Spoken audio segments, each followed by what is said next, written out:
Comenzamos una vez más con la sección de SOS, este espacio dentro del podcast de Supracortical donde tú me mandas una pregunta que puede ser por texto, por voz, que puede ser anónima o contarme un poco sobre ti, cómo te llamas, dónde estás, y con todo gusto ponemos esa pregunta aquí para que entre todos podamos hablar de estos temas importantes y elevar la calidad de nuestra vida. Recuerda que puedes hacer las preguntas a través de Instagram en @RafaLópezDR. Pero yo feliz de estar platicando contigo, así es que vamos a comenzar con la primera pregunta. Y arrancamos con esta pregunta que me mandaron. Hola doctor, quería plantearte dos ideas que para mí se conectan.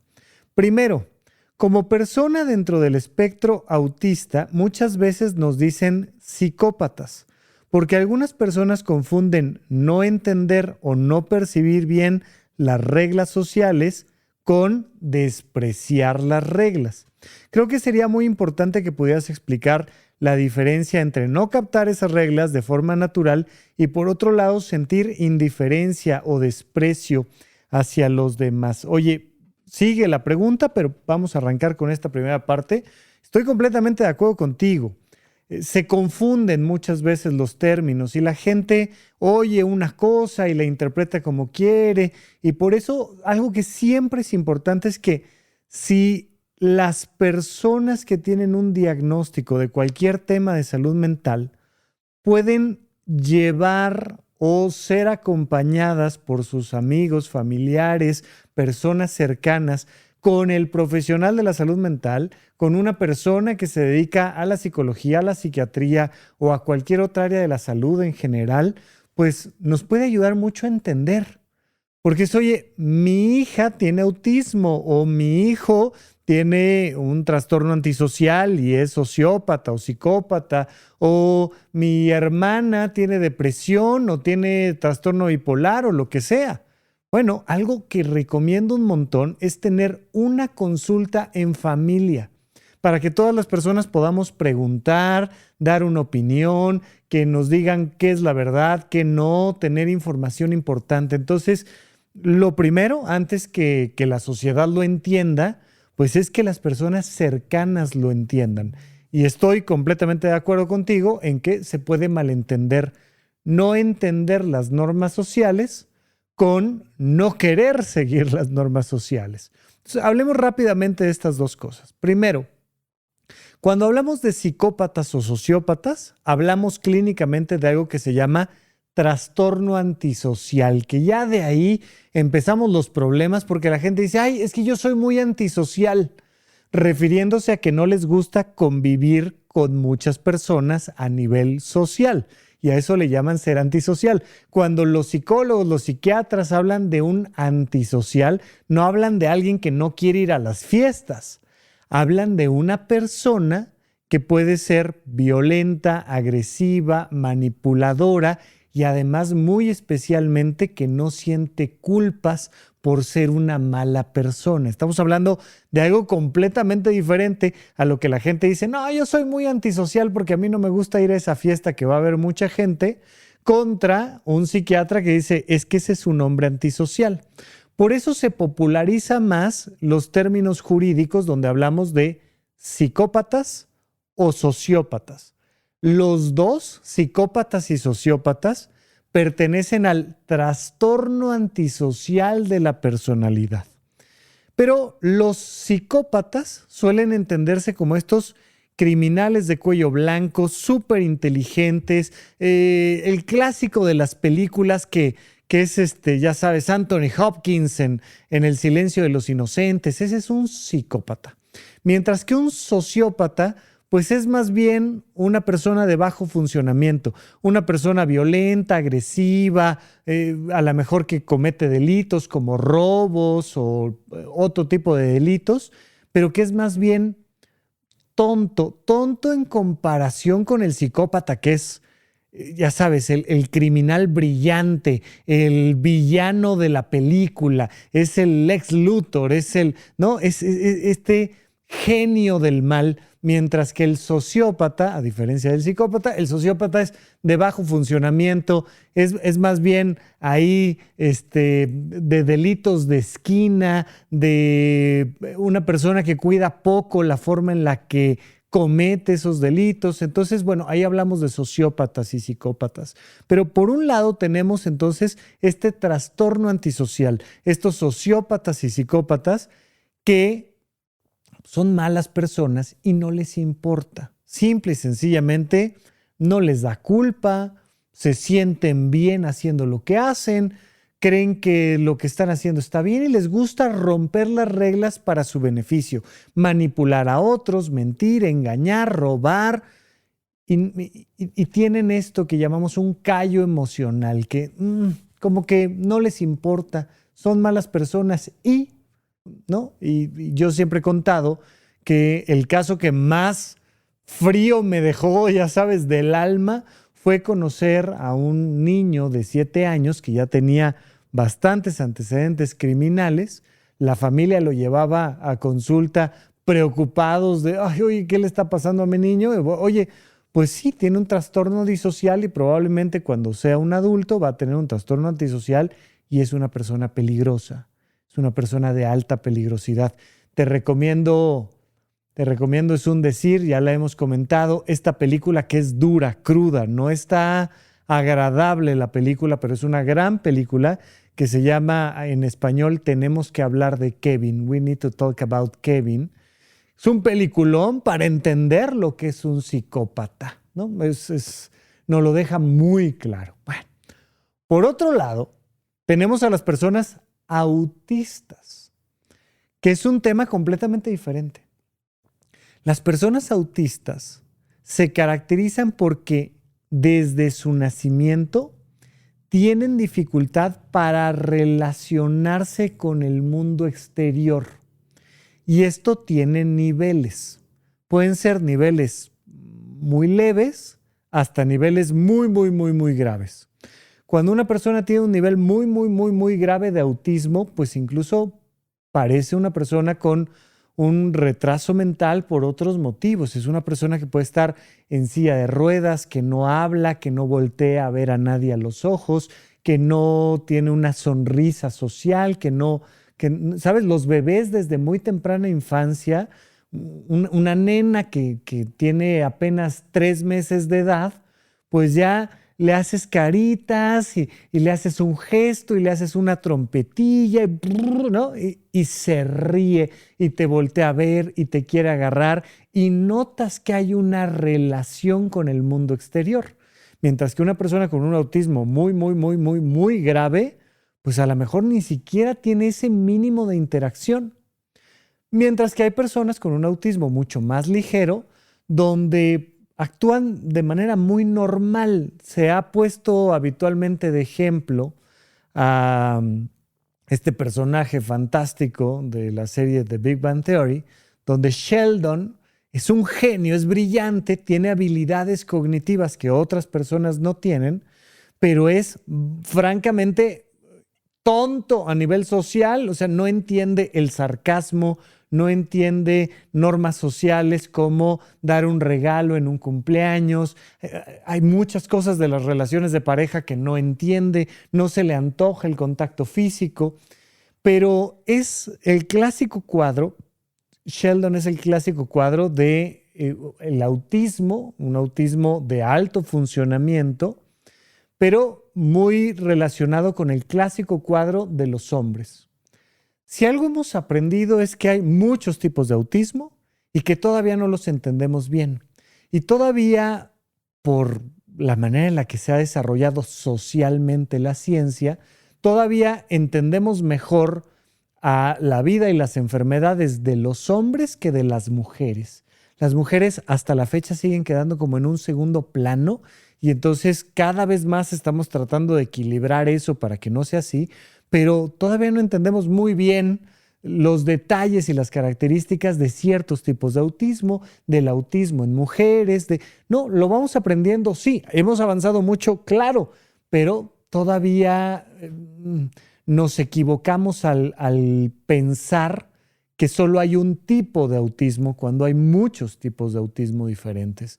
Entonces, bueno, el autismo tiene esta característica donde a la gente le cuesta trabajo entender una regla social, jurídica, le cuesta trabajo entender el sarcasmo y entonces eso les lleva a cometer errores. Muchas veces son errores menores, errores sociales menores, donde no entiendo por qué no me debo de vestir de blanco en una boda, o no entiendo por qué alguien hizo un comentario como de sí, nos vemos mañana y en realidad pues, no tenía ninguna intención para llegar, o no entiendo por qué no debo de decir las cosas tal como las pienso, si así las pienso, por qué alguien se va a ofender de que yo piense que es tonta o es fea o es, ¿no?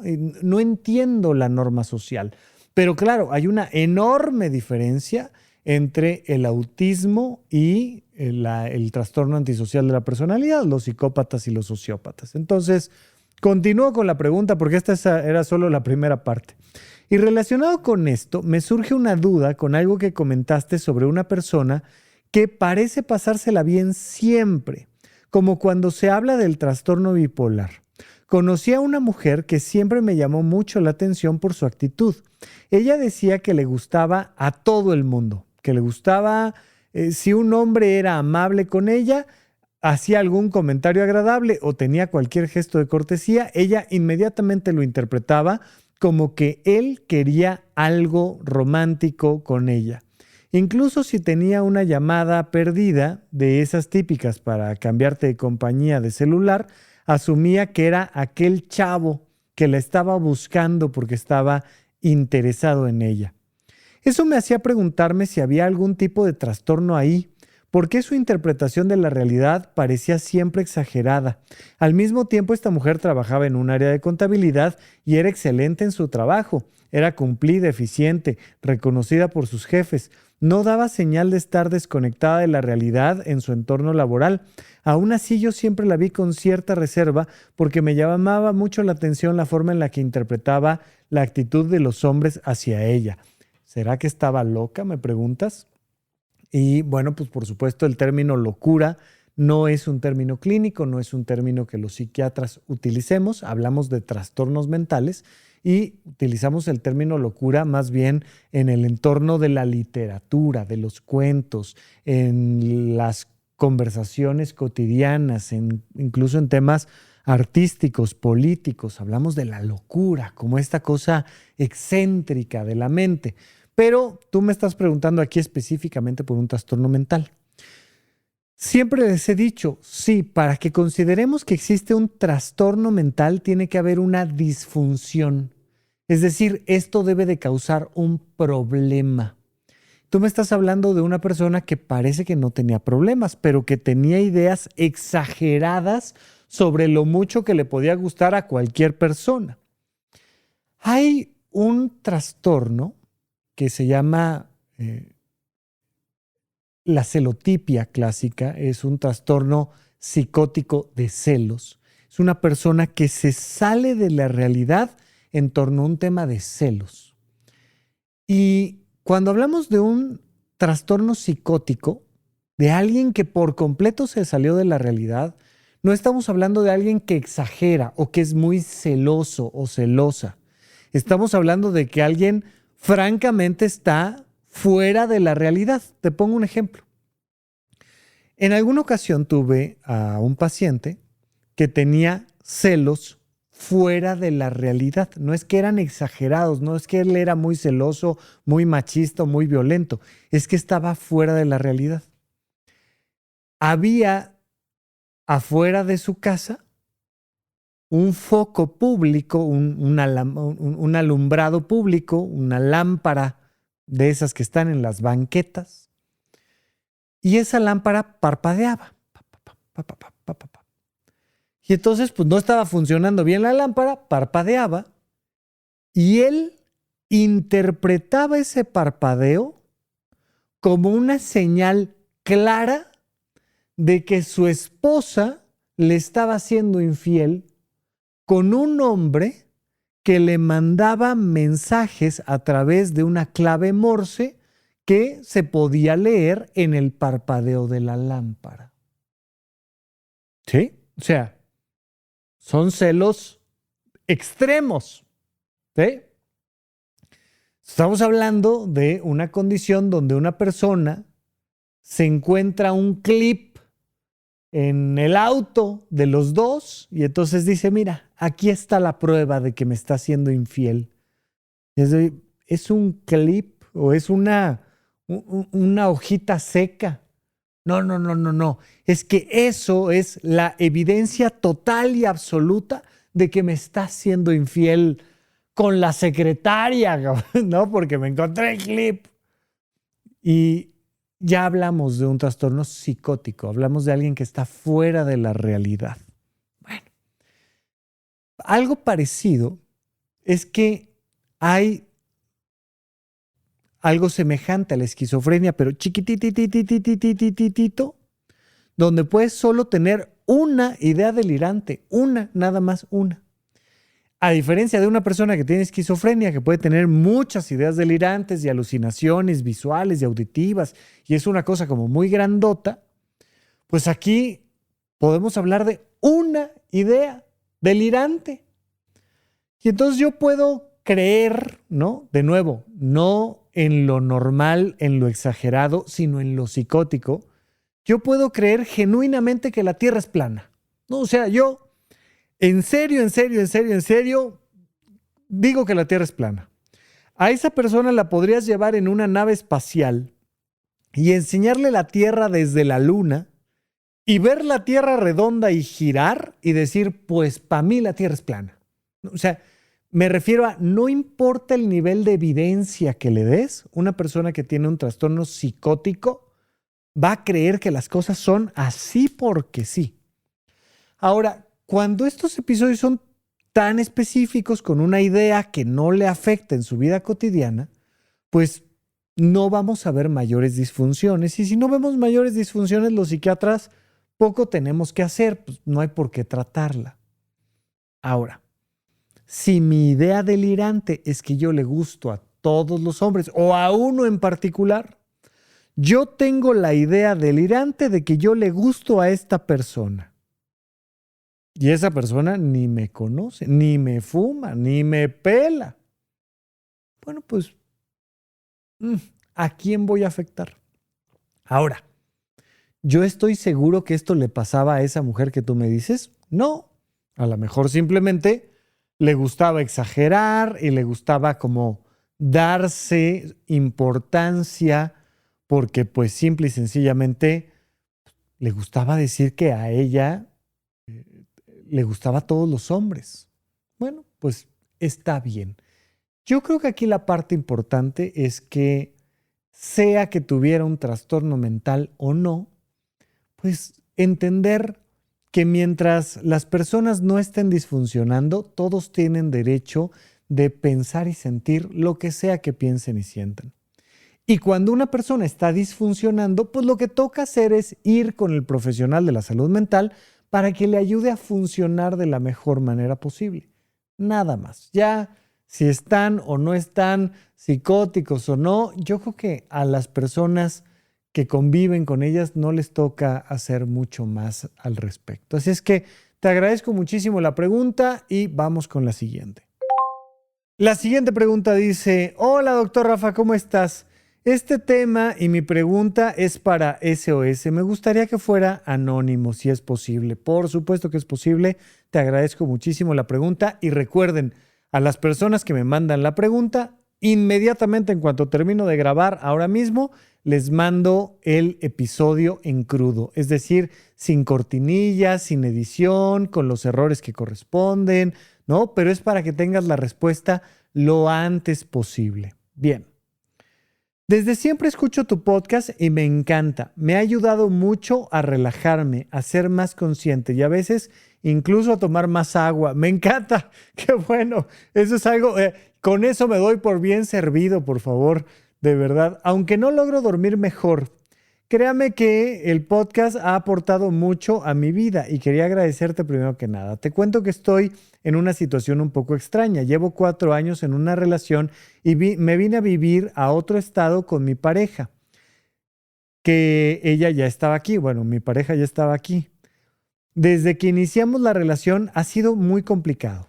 Mentiras, engaños, problemas y violencia psicológica. Con el tiempo, también ha habido violencia física leve, como empujones, alguna que otra patada, muchas veces relacionadas con el consumo de alcohol de mi pareja y su entorno. Ok, voy a seguir leyendo la pregunta, pero por favor,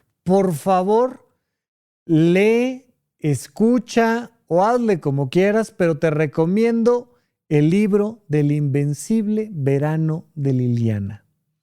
Es un librazo, a pesar de ser un tema duro, y a diferencia de la película de Tenemos que hablar de Kevin, este es un libro amable, te deja el corazón lleno de alegría, es un librazo, pero habla de esto que me estás diciendo, te lo encargo de tarea ya.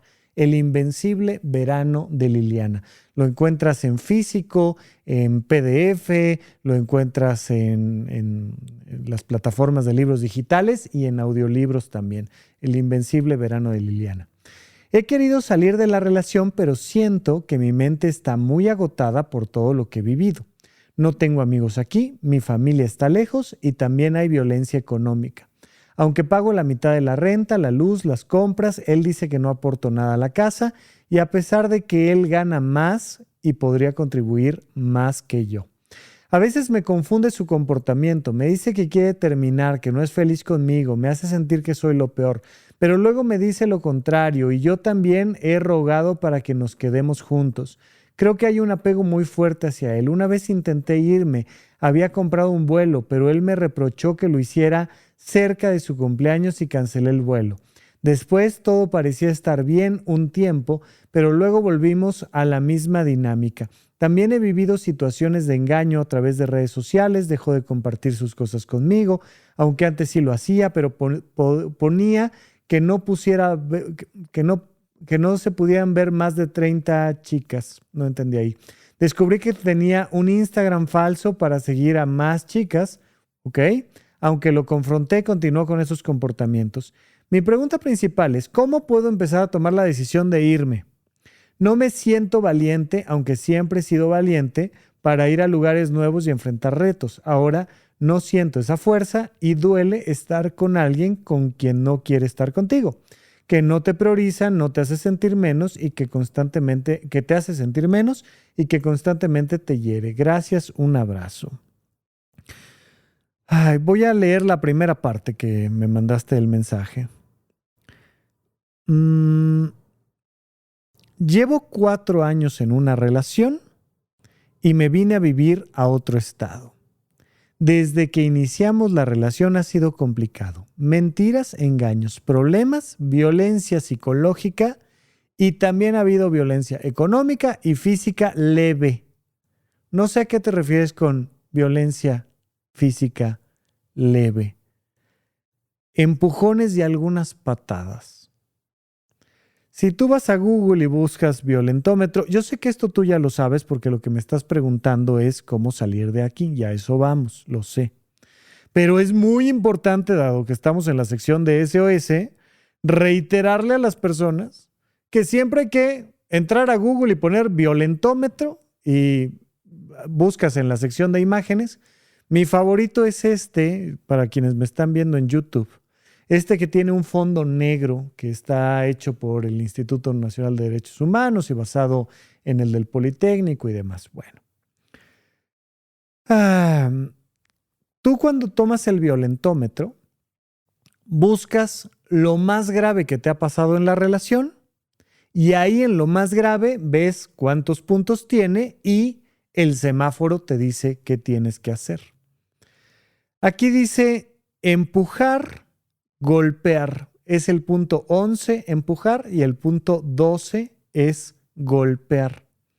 Ya en el 13 pasamos a la zona roja que dice encerrar y luego viene amenazar de muerte y demás. Estamos a un punto con lo que tú me platicas, de llegar al punto 13 o 14 que dice, aléjate, tu vida está en peligro. Estamos en el punto 11 o 12, en la parte más grave de la sección que dice, por favor, reacciona, denuncia y pide ayuda. ¿Cuál es la palabra importante de esta caja? Denuncia. No dice, date cuenta de que estás en una relación de pareja fea. Dice, denuncia. No dice, ahora sí, el próximo mes agarras tus cosas y te vas. Dice, denuncia. No dice, tú debes de tener la fuerza de voluntad para alejarte de él y resolver el apego que tienes por él. Dice, denuncia. Denuncia y pide ayuda. La palabra denuncia, por supuesto, puede tener un significado meramente social, es decir, tú puedes denunciar simplemente ante la familia, pero evidentemente la palabra denuncia tiene sobre todo un peso jurídico. Jurídico. Vas con un abogado, con una abogada, de preferencia alguien sensible a temas de violencia familiar, vas con alguien sensible a temas de género, alguien que sea sensible al tema del feminicidio, pero vas y buscas una asesoría legal y denuncias a la persona. Dice, reacciona, denuncia y pide ayuda. Pero fíjate que primero dice, denuncia. Legalmente. ¿Okay? Yo entiendo que una cosa es decirlo y otra es hacerlo. Entiendo que es más fácil desde aquí, que estoy de este lado del micrófono, que desde allá, que tú estás adentro de esa casa. Lo entiendo perfecto. Pero no puedo más que ser súper claro en que lo que tienes que hacer es denunciar y pedir ayuda. Y no lo digo yo, lo dicen las grandes instituciones que saben de esto. Yo te recomiendo el libro del Invencible Verano de Liliana. Por favor, escúchalo, léelo, lo que tú quieras, pero por favor. Pero las instituciones lo que te dicen es denuncia y pide ayuda. Hay violencia física y vivimos en un país donde hay, si mal no recuerdo, 10 feminicidios diarios, o sea, una cosa por el estilo. Entonces, esto es lo primero que tenía que decirte. Y luego decirte, creo que la manera correcta es, como decían en Canal 5 cuando yo era niño, cuéntaselo a quien más confianza le tengas. Oye, mi familia está lejos. Pues mira, así estuvieran en Zimbabue, les hablas por teléfono y les dices, me está pasando esto y necesito ayuda. Estoy siendo víctima de violencia física y necesito ayuda. Así estén en Marrakech, así estén donde me digas, busca a tu familia. Oye, no cuento con lazos familiares, no hay ningún familiar que me pueda ayudar. Amistades, por supuesto. Cuéntaselo a tu mejor amiga de la primaria si es necesario, pero cuéntaselo a tus amistades. Estoy siendo víctima de violencia física. Y empieza a construir una red de apoyo. La violencia familiar, la violencia de género, los feminicidios, comienzan por separar a la persona de su red de apoyo. Ahí comienza. Y entonces, ¿a dónde vas? ¿Y por qué? Y no, tenemos varios episodios en el podcast de Supracortical. Después de 10 años, por supuesto que hemos platicado de esto. Pero tenemos uno en particular donde les digo, la violencia avanza con la aparente bandera del amor. Ay, es que yo te amo tanto que para qué trabajas. Es que yo te amo tanto que para qué vas con amigos. Es que yo te amo tanto que por qué no te vienes acá lejos de tu familia. Es que yo te amo tanto que lo único que necesitas es a mí porque yo te amo tanto. Y luego vienen las agresiones. Y la agresión sobre todo se basa en hacerte sentir poca persona. ¡Ay! Con esa pinta, con esa cara, con esas ropas, con esos modos, con eso, lo que sea. Eres fea, tonta, gordo, lo que sea. Y entonces yo lo que hago es hacerte creer que qué buena suerte tienes de que yo te amo, porque así como eso que eres, no vas a salir adelante ni económicamente, ni socialmente, ni románticamente, ni familiarmente. Y entonces se empieza a construir una jaula mental donde genuinamente la víctima empieza a creer que no hay salida, que no existe la salida. Y aunque físicamente existe la salida y está la puerta, mentalmente te empiezas a quedar sin salida. ¿Cómo se le da la vuelta? A través de la red de apoyo. Por eso el violentómetro te dice, denuncia.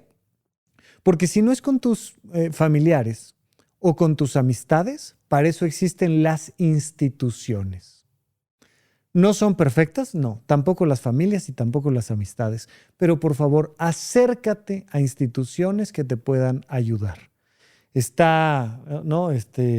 N cantidad de instituciones, pero la mejor manera es llegar directamente con una abogada, con alguien sensible en temas de género y decirle, oye, me guías porque vas a saber mucho más de cómo guiarte. Nosotros en el Instituto Nacional de Psiquiatría teníamos un área especializada donde tuve la oportunidad de estar varios meses rotando. El área es de género y sexualidad. Y si algo atendemos ahí son mujeres víctimas de violencia de género. Entonces, por favor, te recomiendo ir a una consulta, te recomiendo buscar una institución de mujeres, para mujeres. Hay muchas, estoy pensando en InMujeres, estoy pensando en muchas otras, pero primero que nada, cuéntaselo a quien más confianza le tengas y denuncia con un abogado, con una abogada. Por favor, estás en riesgo. Tu vida, como la de muchas mujeres en México, tu vida está en peligro. Por favor, reacciona, denuncia y pide ayuda. Te agradezco muchísimo la pregunta. De nuevo, este tipo de cosas les pido, no se esperen hasta que les conteste. Cuando haya una emergencia de verdad, vayan con un profesional. Recuerden que esto es un podcast. Pero para no tenernos que esperar hasta que este episodio se publique, que estoy seguro que será dentro de varios meses, porque vamos contestando ya las preguntas y se va alargando la respuesta, te mando este episodio a ti directamente, ya mismo, en cuanto termine de grabar, para no perder más tiempo. Es una situación grave, es una situación delicada, pero te agradezco muchísimo que me hayas mandado la pregunta y con gusto este episodio te lo mando ya mismo. Por favor, cuídate. Vamos con la siguiente pregunta. Y la siguiente pregunta dice, hola Rafa, espero que estés muy bien. En el podcast de Familia Rota mencionas una meditación budista donde se inicia con alguien que queremos, luego con alguien neutral y luego con alguien que nos ha hecho daño. Creo que es más o menos así el ejercicio al que te refieres. Sí, es un ejercicio de amor incondicional. Recuerden que no es lo mismo amor incondicional que no poner límites. Se pueden hacer las dos cosas al mismo tiempo. Yo te amo profundamente, pero hazte para allá, ¿no? O sea, se puede hacer perfectamente. Entonces, tú estás en un retiro budista y estás haciendo una meditación y te dicen, a ver, primero ama lo que sea más fácil para ti amar. A mi perrito, a mi nieta, a mi sobrino. Perfecto, muy bien, ok. Ámalos, perfecto. ¿Ya los estás amando? Sí, ¿estás amando a ese personaje? Sí, muy bien. Con ese mismo amor, ahora ámate a ti. Ah, perfecto, ya me estoy amando a mí con el mismo amor. Muy bien. Ahora, con ese mismo amor, ama a otras personas cercanas a ti de manera positiva, gente que tú quieres. Ok, ya, mi padre, mi hermano, muy bien, ok, ya, mi pareja, muy bien. Ahora, con ese mismo amor, vamos más allá. Vamos a amar a las personas que te caen mal. Las que te han visto feo, las que te han dicho chismes sobre ti, las que, ¿no? A esas personas vamos a amarlas con el mismo amor. Y entonces tú sientes como si fueras un sol que va inundando mentalmente a esos personajes. Y entonces ¿no? Vas extendiendo ese ejercicio y te va permitiendo practicar ese amor incondicional. Eso no significa que no pongas límites, ¿ok? Puertas, ventanas, demandas, lo que haya que hacer, pero eso es otra cosa. Muy bien. Yo lo hago con personas que me han dañado en lo personal y puedo desearles bendiciones sin problema. Pero si llevo a mi mente a alguien que violentó a los niños o a los animales indefensos, ahí ya no puedo. Simplemente me rebasa. ¿Me sugieres que deje de intentarlo, llevando a mi mente a violentadores y que mejor me quede en el nivel de bendecir solo a los que me han hecho algún daño a mí? ¿O crees que debería seguir intentándolo con aquellas personas que estoy juzgando? Porque al final de cuentas es un juicio lo que estoy haciendo. Espero haberme explicado. ¿Cómo no? Con todo gusto, te explicaste muy bien. Y déjame leer otra parte porque ya ahí compartimos algunos mensajes directamente. Y luego me pusiste, te comento que voy a terapia por el tema animal y me ha ayudado mucho para empezar. No, me ha ayudado mucho para empezar no seguir páginas de animalistas porque aunque son amigos míos, solo atienden casos que directamente me lastiman. También estoy en un grupo de meditación budista y es ahí donde hago este ejercicio. Antes participaba en casas hogar y lo dejé de hacer porque me rebasaba. Las historias, los problemas de las niñas en resguardo, no lo podía procesar y como que me quedó ese sentimiento de impotencia. Muchas gracias por todo, abrazos, etcétera. Te agradezco muchísimo, al contrario, ¿no? Entonces, aquí tú dices, ya estoy yendo a terapia para ver qué está pasando. Fantástico, eso es lo primero que hay que hacer. Oye, ¿por qué me hiere tanto? ¿Qué me significa? Muchas veces me significa otras cosas. Tiene que ver con mi propia historia, tiene que ver con la sensación de indefensión, de no poder ayudar, o la violencia, o lo que tú quieras. Entonces, ya te tocará ver en terapia si hay algo que atender y por tanto que resignificar.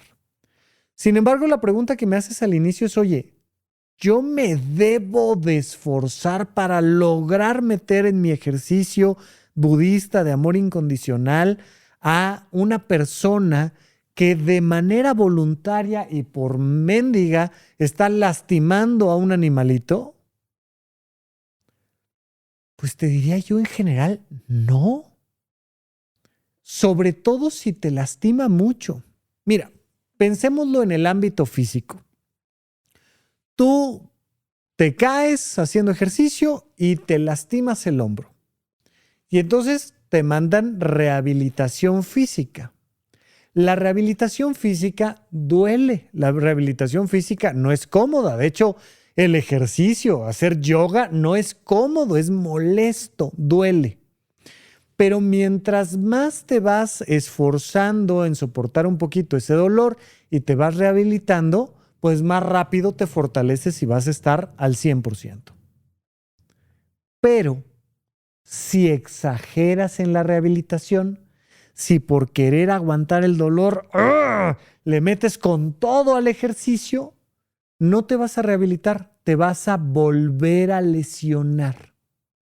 Y entonces tenemos que encontrar un balance muy preciso y muy cuidado entre sí hacer un poco de esfuerzo para irme rehabilitando y no exagerar en el esfuerzo tanto que me pueda volver a lesionar. Me ha tocado atender a muchas personas que tienen estrés postraumático. Y una forma de atender el estrés postraumático es llevar a la persona a hablar, narrar, reconstruir mentalmente lo que pasó. Pero siempre le digo, recuerda que tienes estrés postraumático. Yo quiero hablar contigo y quiero que te esfuerces en que podamos llevar esta terapia para hablar sobre este tema o que vuelvas a pasar por aquella calle donde fuiste víctima de una agresión o lo que tú me digas. Sí, es parte del tratamiento y va a doler, pero tú tienes siempre que llevar el control. Cuando duele de más, estamos en riesgo de volverte a lastimar. Lo mismo, estás en una clase de yoga, estás haciendo una postura y la maestra te dice, no, no, no, venga, puedes más, baja un poquito más. Y sí, siempre puede un poquito más forzar el ligamento a que se estire, a que se abra, ¡ay, tantito más! Sí. Pero si la maestra se pasa y te hace de más, te rompe el ligamento y entonces te lesiona. Entonces ya no te está ayudando el ejercicio, ya te estás lesionando. Aquí con este ejercicio budista es igual. Oye, me siento hoy fuerte. Puedo intentar imaginarme no a alguien que voluntariamente lastima de forma horrible a un animalito, no. Pero sí a alguien que por ignorancia pues le dio un jaloncito de más y le lastimó una patita. Ok, pues como que me esfuerzo un poquito más, pero solo un poquito más, solo esa rayita extra que te permite saber que estás haciendo un esfuerzo, un ejercicio. Pero en general, si duele mucho, si te está lastimando y sobre todo, si tú ya estás logrando el mayor de los objetivos, que es perdonar a las personas que a ti te están lastimando, yo te diría ya, o sea, pues, tampoco se trata de ser atleta olímpico del budismo y ganarme medalla de oro en amor incondicional. Ya les he platicado de la historia de Mathieu Ricard, que es conocido como el hombre más feliz del mundo, porque científicamente vieron que estaba viviendo una experiencia de profundidad y plenitud en medio de una meditación budista. Busquen ahí un poco de la historia de Mathieu Ricard. Ya lo he platicado aquí en el podcast y si ustedes gustan otro día, con todo gusto volvemos a tocar el tema. Pero incluso él dice, no hombre, pues ese día me fue bien, pero pues, hay veces que no puedo, ¿no? Y no pasa nada. No tienes que ser el Buda iluminado, no tienes que ser Mathieu Ricard, no tienes que ser la mujer más feliz del mundo. Simplemente es entender que el camino del perdón, del amor incondicional, es hacia allá. Pero como en yoga, la postura, sí, el esfuerzo, ok, pero sin lastimarse. ¿De acuerdo? Te agradezco muchísimo la pregunta. Vamos con la siguiente.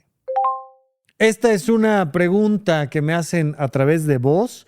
Recuerda que la plataforma de Instagram te da hasta 5 minutos. Si pueden hacerlo de 2 minutos y medio, de 3, se los agradezco un montón. Pero bueno, la plataforma te da hasta 5 minutos. Entonces, son los que reproducimos. Aquí te faltaron 30 segundos más que ya después no voy a poner para poner el punto de corte, el límite en los 5 minutos, pero vamos a escucharlo con todo gusto. Mira, no sé si funcionaría que te comparta la historia muy breve en este audio. Lo he estado como analizando mucho y escuchando otras historias y se me viene a la mente muchísimo la historia de Gaby Spamer que seguramente has de conocer o no. Es una mujer que experimentó una negligencia médica muy lamentable porque tratándose de un médico que según esto era muy de renombre, la puso en peligro a ella y lamentablemente su bebé falleció en el parto. Entonces, es una historia muy triste, ahí sí, pero no quiero hablar de la historia de Gaby, nada más te la pongo como referencia porque mi historia va un poco de eso. En mi segundo embarazo, yo viví una negligencia médica. Resulta que me embaracé en el 2022. Para no hacerte la historia muy larga, resulta que yo no vivía en Cancún antes. Yo llevo 5 años viviendo en Cancún y pues tuve que cambiar de médico para llevar mis controles y pues para que naciera mi hijo aquí. Pero nunca solté a mi doctor de Ciudad de México porque me sentía como muy insegura de no contar con alguien que me conociera, ¿no? Y afortunadamente así lo hice. Entonces, ¿qué pasó? Cuando todo mi embarazo fue muy bien, pero cuando nació mi hijo, o bueno, estaba por nacer, el doctor me decidió inducir con una pastilla. La verdad es que ahí sí cometí el error de no preguntar para qué era esa pastilla ni nada. O sea, yo como muy obediente con el médico me la tomé. Lamentablemente no lo consulté con el doctor de Ciudad de México porque ya estábamos muy cercanos al parto. Y pues me tomo la pastilla y obviamente fue un parto súper doloroso, sin anestesia. O sea, bien se sabe que pues sí, o sea, un parto natural es muy doloroso, pero se pueden aguantar los dolores. Hay muchas mujeres que lo hacen sin anestesia, sin inducción y les va muy bien. El caso es que a mí con esta pastilla pues, me generaron mucho dolor y fue un trauma para mí. La verdad, eso fue impresionante sentir ese dolor y que yo de verdad suplicaba que me pusieran la epidural y no, que ya no daba tiempo y que porque pues, el bebé ya venía en camino y pues para no hacerte cuento largo, mi hijo nació sin anestesia. Y yo ya me sentía como de que ya tenía la anécdota de la vida por vivir. Y ya decía, ya tengo algo que platicarles a mis nietos. Soy una súper guerrera por haber aguantado esto. Y no, me voy a casa y mi mayor miedo era no quiero que otra vez me vaya a dar depresión postparto porque yo había pasado eso con mi hija, como que el primer embarazo me cayó como así como muy fuerte el cambio y mi máximo miedo era ese, ¿no? A pesar de que yo siempre mis embarazos son deseados y los amaba, bueno, siempre los quería, esos embarazos. Resulta que ese era mi miedo, ¿no? Llegué a mi casa y mi miedo era ese, yo no quiero volver a tener depresión postparto. Entonces, como que mi atención estaba en mi ansiedad, estaba en eso y al mismo tiempo en la lactancia, que la primera también había sido muy mala. Y entonces, como que estaba muy enfocada en eso, que no estaba poniendo atención, que tenía un síntoma muy peligroso. Resulta que algo muy raro sucedió, que a la fecha sigo sin entender muy bien qué pasó y por más explicaciones que di, siempre salen por la tangente y no quieren dar explicaciones. Estaba en casa y tuve primero como un episodio de incontinencia urinaria, o sea, parece como que se me hubiera salido la pipí involuntariamente. Y yo dije, qué raro, fueron a revisar. El mismo médico que me atendió, el mismo que me dio la pastilla para inducir, me dijo que todo estaba muy bien, que yo iba recuperándome de maravilla y al día siguiente terminé hospitalizada con un legrado. Después me tuvieron que quitar el útero y después otra vez me tuvieron que volver a meter quirófano porque no lograban contener la hemorragia y me tuvieron que poner como un tapón para eliminar ese sangrado. Resulta que sí tengo una condición en la sangre que no coagulo bien, pero bueno, todo esto se dio a conocer pues por la emergencia, ¿no? Entonces, mucho mi historia va de eso, ¿no? De cómo sobreviví a todo este episodio que de repente sí me acuerdo y me genera mucho coraje, pero la historia que te platicaba al principio. Se me cortó el audio anterior porque estaba muy largo. Traté de ser breve, pero no. Bueno, para cerrar el audio que te decía, es que estoy buscando con esta historia al final terminar de encontrar mi propósito en la vida y sanar. Mucho de lo que te platicaba también es que me interesa mucho el teatro desde niña y seguramente ahí hay algo que todavía no termino de hacer y por eso sigo buscándolo. Y otra de las cosas que hago es un podcast. Entonces también va muy de la mano todo. Entonces te agradezco muchísimo que me abras el espacio y que quieras conocer mi historia.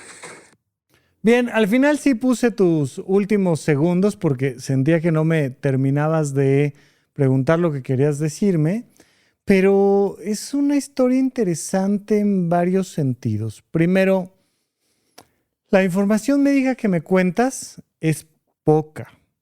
Me hablas de una negligencia médica, pero no estoy seguro que haya sido una negligencia médica. No lo sé. Entiendo que tuviste un parto muy doloroso, eso sí lo entiendo. Pero no creo que haya sido un parto muy doloroso por la pastilla. Yo supongo que la pastilla era oxitocina, que es una cosa que se hace con cierta frecuencia, ¿no? Cuando ya queremos empezar a inducir un parto por cualquier motivo, pues se da oxitocina, aunque rara vez es en pastilla. Normalmente se hace de manera intravenosa, ya cuando la paciente está hospitalizada, ya estamos teniendo todo listo y entonces cuando el parto se va tardando, porque yo no sé si ustedes sepan esto, pero una persona puede pasar más de 24 horas en labor de parto y no es bueno para el bebé, para el producto, para el niño o la niña que está por nacer.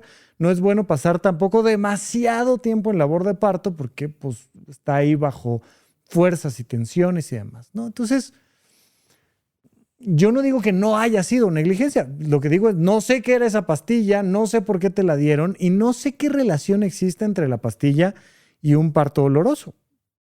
Por otro lado, me dices, ya cuando pedí que me pusieran anestesia, ya no me quisieron poner anestesia. Ahí sí siento que fuiste víctima de algo que se llama violencia obstétrica. Decía mi maestra de cirugía que el dolor más soportable es el dolor ajeno, ¿no? Entonces, ay señora, ya, no se esté quejando, pues así es, usted quería el parto natural y ahora se aguanta. No, eso es violencia obstétrica. Entonces, esa parte es la que digo, uy, muy mal, o sea, muy mal que hayas sido víctima de violencia obstétrica. Y luego, tú me hablas de que tienes una condición, no sé cuál, por la cual tienes sangrados excesivos y entonces no coagula bien tu sangre y supongo que tienes un conteo bajo de plaquetas, pero eso no parece tener que ver ni con la pastilla ni con la violencia obstétrica. O sea, para mí, perdón, desde una perspectiva científica, pues es importante separar una cosa de la otra. Es posible que durante el parto, y sobre todo por lo doloroso del parto, no hayan limpiado bien la cavidad uterina. Y eso haya generado lo que en otros tiempos provocaba las fiebres puerperales, ¿no? Si de algo se morían las mujeres que daban a luz en otras épocas, hace algunas décadas o cientos de años, pues era porque quedaba alguna infección, quedaban restos de placenta, quedaban restos de cualquier objeto que hayan utilizado durante el parto, o sobre todo se generaban infecciones simplemente por contaminación de las manos de las personas, y entonces se provocaba una infección y había que corregirlo lo antes posible, o si no, normalmente las personas pues ya simplemente no la contaban. En este caso tú me hablas de un sangrado, ¿no? Que suena más lógico a que por causa del parto normal, no, el útero lo que tiene que hacer a partir de ahí es apretarse para dejar de sangrar, y entonces dejas de sangrar y todo vuelve a la normalidad. Y aquí no, aquí pues parece que seguía sangrando, te revisaron y te dijeron, no, todo bien, que ahí sí digo, bueno, pues o sea, a lo mejor la pastilla no fue negligencia, o sí, pero esta ya también es sumatoria, ¿no? La pastilla, la violencia obstétrica, la tercera revisión. Pues como si ya uno dice, oye, no regreses con ese doctor, por favor, o sea, toca. Luego comentas sobre la depresión posparto y dices, yo no quería tener depresión posparto. No, pues si no es por gusto, ¿no? Hay varios puntos ahí durante tu mensaje donde siento que cargas culpas de más, cosa que es muy normal en los seres humanos, todos pasamos un poco por ahí, pero ay, es que yo no quiero, y si me da, pues debe ser mi culpa. Y entonces estoy pensando en la depresión postparto y entonces no me fijo en un síntoma y yo cometí el error de tomarme la pastilla y digo, no, espérame. A ti un doctor te manda una pastilla, te la tomas, porque ahí la responsabilidad no es tuya. Es del doctor. ¿Se vale pedir una segunda opinión? Sí, al doctor de Ciudad de México. Y sí se vale pedir una segunda opinión. Pero no es tu responsabilidad no preguntarle. Es responsabilidad del médico. Esa no es tu culpa. Oye, es que no quiero que me dé depresión postparto. Pues esa es responsabilidad de tu psiquiatra. Después del parto estás en seguimiento psiquiátrico y tu psiquiatra tiene que decir, oye, están apareciendo síntomas de depresión postparto. Pero esa no es tu responsabilidad. Luego, hay un síntoma y no te das cuenta. Normal, no eres doctora. Y tú en ese momento, aunque fueras doctora, tú en ese momento no eres doctora, eres mamá. Punto. Y entonces, ¿se te fue un síntoma? Pues sí. Pero no es la mejor idea estar cargando con esas culpas que a ti no te tocan. Vas al doctor con todo y el síntoma y te dice, no, todo bien. Ah, perfecto. Pues es de nuevo responsabilidad del doctor. Entonces es muy importante no estar cargando responsabilidades ajenas. Es súper, súper importante. Entonces vamos haciendo este proceso, vamos desglosando y todo esto me lleva simplemente a decirte, si estás yendo a terapia, platica de estas cosas donde yo estoy identificando un exceso de culpa, ya más allá de si fue negligencia o no. Pues yo creo que ahí definitivamente no debes de regresar y vale la pena que busques algún otro ginecobstetra con el cual atenderte donde estás viviendo. Ahora, me hablas del teatro y de sanar esto. Pues claro, existe la terapia, existe el teatro, existen los diarios, existe la pintura, pero cualquier cosa que nos permita poner esto en palabras, en símbolos, en imágenes, nos va a permitir acomodar las cosas, pero hay que saber cómo hacerlo. El teatro en sí mismo no te va a ayudar a acomodar solo porque sí, pero hay gente que se dedica a hacer lo que se llaman psicodramas, es decir, temas teatrales específicamente enfocados en resolver ciertos traumas y ciertas temáticas. Lo más importante es que si haces teatro, venga acompañado de la terapia y que en la terapia te puedan ir orientando hacia qué puntos específicamente tocar para que cuando estés en escena, cuando tengas un personaje, entonces hables, grites, llores, rías, perdones, abraces y esta teatralidad que nos ayuda un montón a trascender temas emocionales. Eso es algo que puede ayudar un montón, pero sí tiene que haber una guía profesional en el proceso. Mientras tanto, sea para el trauma o no para el trauma, hacer teatro siempre te va a ayudar a desarrollar tu cultura, mejorar tus procesos cognitivos, desarrollar tu inteligencia emocional. Porque el teatro te forza a contactar con las emociones y a expresar las emociones. Entonces, eso finalmente es un ejercicio importante. Así es que te felicito en ese aspecto. Qué bueno que estás haciendo teatro, qué bueno que te gusta y que puedes encontrar un camino para expresarte en él. Te agradezco muchísimo la pregunta. Vamos a la siguiente. Vamos con nuestra última pregunta de esta semana. Buenas tardes. Hace un tiempo sigo tu podcast desde que te vi en Herejes Podcast. Muchísimas gracias. Haces contenido muy útil. Tengo una duda que es sobre el concepto del desapego emocional, en el sentido de que es una forma o un manejo de las relaciones tóxicas con personas con quienes obligadamente debemos compartir o convivir. Un psicólogo le había recomendado esa práctica a mi novio, ya que vive con unos familiares muy conflictivos. Es un entorno de violencia psicológica constante y a diario el terapeuta le había dicho eso para blindarse un poco del daño.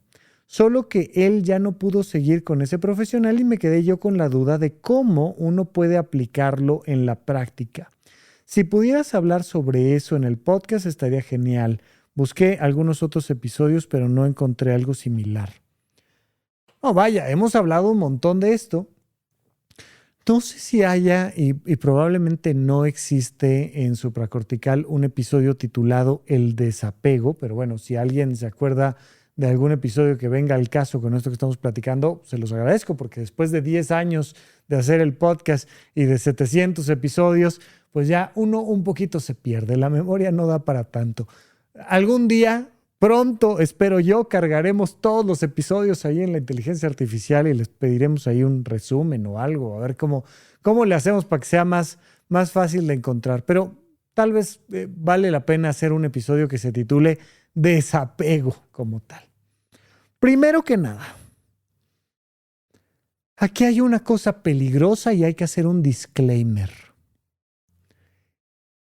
Es que si tú estás en una situación de violencia, tienes que aprender a desapegarte para que entonces no te lastime emocionalmente. No. Si estás en una situación de violencia, hay que hacer todo lo posible por salir de ahí de forma física. Importantísimo. A veces eso lleva años, a veces eso lleva décadas, pero hay que hacer todo lo posible por alejarnos de la violencia. Yo entiendo que la gente no está en entornos violentos porque se le antoja, ¿no? No se me había ocurrido irme de un lugar violento. Pues es que no tengo dinero, no tengo apoyo, no tengo... Sí, lo entiendo perfecto. Pero entonces hay que empezar a hacer todo lo posible con familia que sí confiemos en ellos, amistades, instituciones, aprendiendo un montón de finanzas personales, ahorrando, generando esto que Javier Martínez Mororo llama el fuck you fund, ¿no? El recurso económico suficiente para decirle a alguien, te vas al demonio, ¿no? Importantísimo. Si estás pasando por una situación de violencia, no, esto me lo preguntan todo el tiempo, de verdad, lo digo con todo el corazón. El camino no es preguntarle a Rafa, Rafa, ¿cómo le hago para que me vean feo, me griten, me ofendan, me agarren a zapes, me escupan y yo poder estar así feliz internamente? ¿Hay ejercicios para eso? Sí. ¿Tiene una cierta lógica que les hablen del desapego al respecto? Claro. Pero antes que nada es llevar la violencia a cero. Antes que nada, reacciona, denuncia y pide ayuda. Importantísimo. Ahora, dejando eso claro, hay muchas veces, muchísimas veces, en las que las personas con las que vivimos, con las que compartimos constantemente, en la casa, en el trabajo, las personas a las que amamos nos lastiman.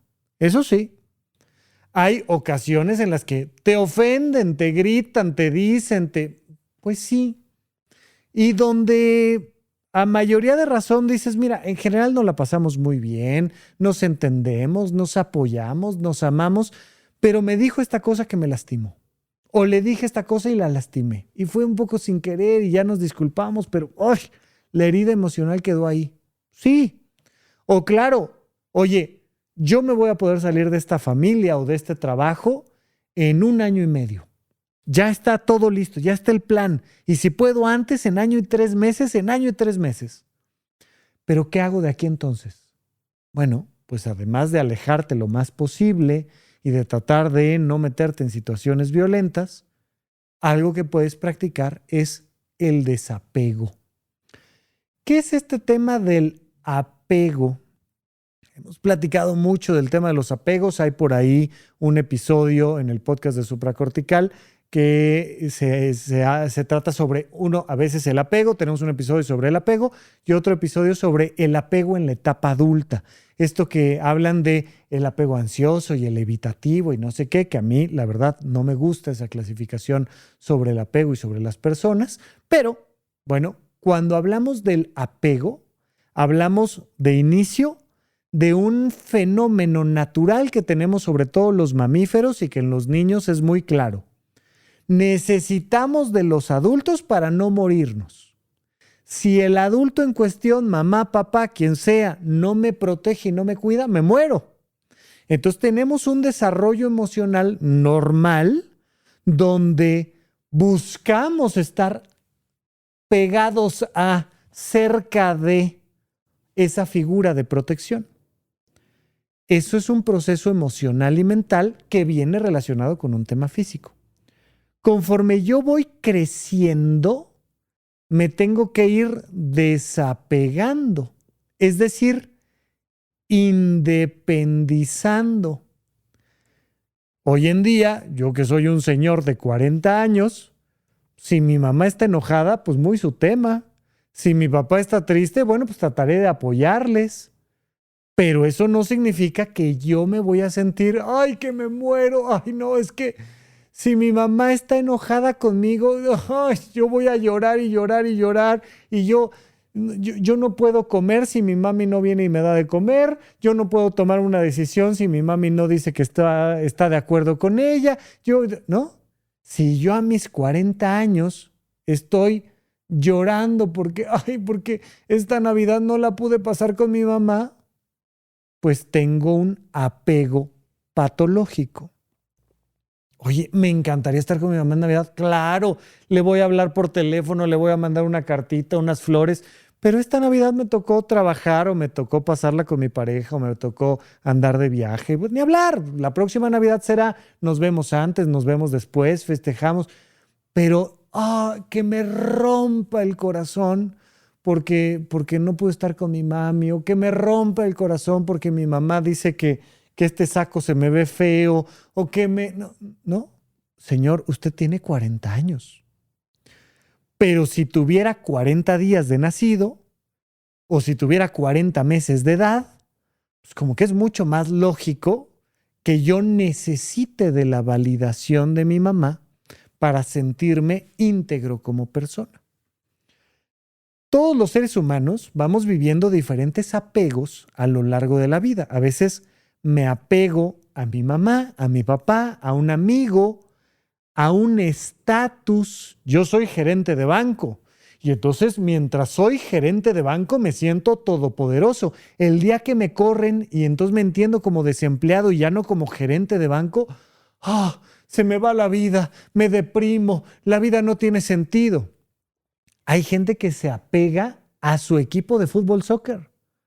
Es que yo le voy al Toluca y el Toluca está increíble. Y de repente el Toluca pierde la final, la semifinal, el bicampeonato, lo que sea. No, y entonces, grito y lloro y tiro la televisión y me tiro al piso. Y es como de, a ver, ¿Tu felicidad depende de que gane el América, el Cruz Azul o el Toluca o los Tigres? ¿Tu felicidad depende de que mamá esté de acuerdo con tu toma de decisiones? ¿Tu felicidad depende de que tu carro esté impecable y no tenga ni un rayoncito? ¿De qué me hablas? Conforme vamos madurando y vamos desarrollando nuestra inteligencia artificial, nos podemos desapegar de cosas. Eso no significa que no quiera yo que gane el Club Deportivo Toluca o que quiera que mi auto esté perfecto. Sí, pero que si algo pasa, tengo la madurez emocional para que no me destruya mi autoestima, mi autoconcepto, me deprima. Entonces, cuando una persona, voy manejando en el auto y me dice, ¡imbécil!, me agrede, me ofende, me grita y ¡oh!, me lastima el corazón, ya se fue, agarró la lateral y yo me seguí por los centrales y ¡ay, pero mi corazoncito me dolió! Bueno, pues mi inteligencia emocional se va a mostrar en cuánto tiempo tardo a restablecerme. Oye, ¿me ofendieron? Sí. ¿Me gritaron? Sí. ¿Me dijeron que soy un idiota? Sí, claro. Aquí en los comentarios de las redes sociales muy constantemente me dicen, ese doctor no sabe absolutamente nada, es un imbécil.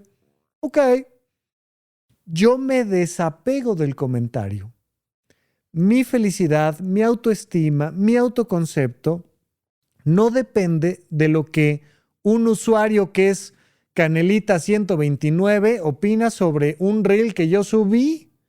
Tengo un desapego de esa persona. Hay personas que están muy apegadas a las opiniones de los comentarios en redes sociales. Imagínate lo peligroso que es tener un apego a eso. Es que mi fama, mi imagen, todo el mundo tiene que opinar bien de mí y de mi hija. Y si yo digo que mi hija es gran cantante, todos tienen que opinar que mi hija es gran cantante. Y es como, oye, llevas tantos años en el mundo artístico como para que te estés apegando a eso, hombre. ¿De qué me hablas, por favor? Desapegarme significa que yo entienda que mi valor como persona, que mi estabilidad emocional, que mi integridad de mi salud mental no depende de lo que opinen o hagan otras personas. Por eso este psicólogo le recomendó a tu novio que se desapegara de la violencia que había. Y una de las maneras en las que uno puede hacerlo es con el ejercicio budista que platicamos desde el inicio. Cierro los ojos, respiro, meto una distancia emocional, genero este amor incondicional para las personas buenas y malas con las que convivo. Es una de muchas maneras de hacerlo. Otras maneras es reforzando qué sí me importa para construir mi autoestima.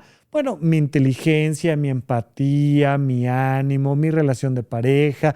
Hay muchas maneras de trabajar este desapego.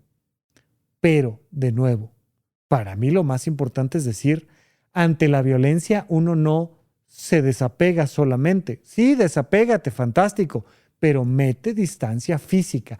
Hay que poner límites. La manera no es quédate viviendo la violencia, mantente cerca de las personas que son violentas contigo y tú simplemente desapégate. No, por ahí no. ¿Se pueden hacer muchos ejercicios de desapego? Sí. ¿Podemos hacer un episodio en el podcast hablando sobre el desapego? Claro. Pero ante la violencia, distancia, límites y si es necesario, reacciona, denuncia y pide ayuda. Espero que haya quedado un poco más claro el tema del desapego, si no, con gusto seguimos platicando. Mientras tanto, les agradezco mucho todas las preguntas que me mandaron en @RafaLópezDR en Instagram. Me pones, Rafa, esta pregunta es para SOS, es anónima o te cuento un poquito sobre mí. Me las mandas en texto, en voz, como tú gustes y con eso me ayudas a construir este episodio. Si me mandas la pregunta para que no te esperes hasta que se publique el programa, en cuanto termino de grabar, te la mando con todo gusto, sin edición, con errores, sin cortinillas, pero para que tengas la respuesta antes que nadie. Te agradezco muchísimo y platicamos la próxima semana en este podcast que se llama Supracortical y en esta sección que se llama SOS. Gracias, yo soy el Dr. Rafa López, soy psiquiatra. Hasta la próxima. Gracias por escuchar Supracortical. Yo soy el psiquiatra Rafa López y me interesa muchísimo conocer tu opinión sobre este episodio o cualquier otro que hayamos publicado. Recuerda que puedes encontrarme como @RafaLópezDR en todas las redes sociales. Quiero darte las gracias por escuchar Supracortical y sobre todo por suscribirte donde sea que estés escuchando este programa y así puedes enterarte todo el tiempo de nuestros próximos estrenos.